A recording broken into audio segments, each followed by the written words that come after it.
Hi everyone, welcome to ఇషికాస్ world.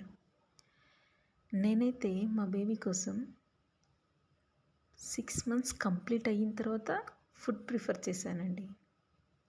అది కూడా ఒక షెడ్యూల్ ప్రిపేర్ చేసుకొని మరి బేబీకి ఫుడ్ ప్రిఫర్ చేశాను. అది ఎలా ఫాలో అయ్యానో ఇప్పుడు మీకు చెప్తాను.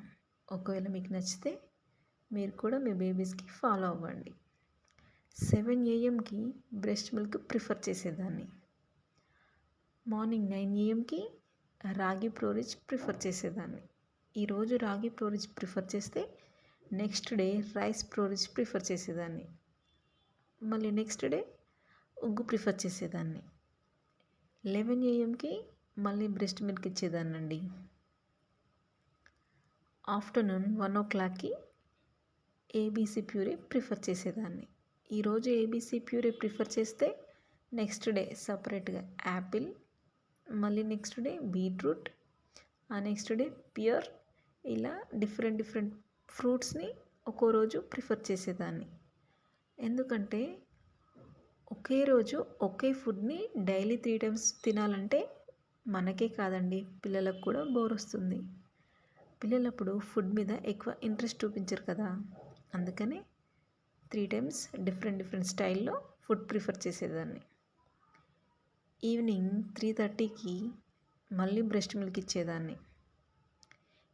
5:30 PM కూడా ఎగ్ ఎల్లో ఇచ్చేదానండి, లేకపోతే బనానా మ్యాష్ చేసి ఇచ్చేదాన్ని. 7:30 బ్రెస్ట్ మిల్క్ ప్రిఫర్ చేసేదాన్ని. ఆ తర్వాత ఫుడ్ ప్రిఫర్ చేయకపోతుండేని, ఎందుకంటే నైట్ టైం డైజెషన్ అవ్వదని చెప్పేసి 7:30 తర్వాత బేబీకి ఫుడ్ ప్రిఫర్ చేయకపోతుండే. ఒకవేళ బేబీ డిమాండ్ చేస్తే నా ఫీడే ఇచ్చేదాన్ని. ఇలా చేస్తే బేబీస్ ఖచ్చితంగా వెయిట్ గెయిన్ అవుతారు. కావాలంటే మీరు కూడా మీ బేబీస్కి ఈ షెడ్యూల్ని, మీ బేబీ ఎలా అయితే ఫీడ్ని ప్రిఫర్ చేస్తుందో అలా షెడ్యూల్ని ప్రిఫర్ చేసుకొని ఇవ్వండి. బేబీస్ మంచి వెయిట్ గెయిన్ అవుతారు. ఇలా టైం టు టైం బేబీస్కి ఫీడ్ ప్రిఫర్ చేస్తే బేబీస్కి ఫుడ్ మీద మరింత ఇంట్రెస్ట్ ఉంటుంది.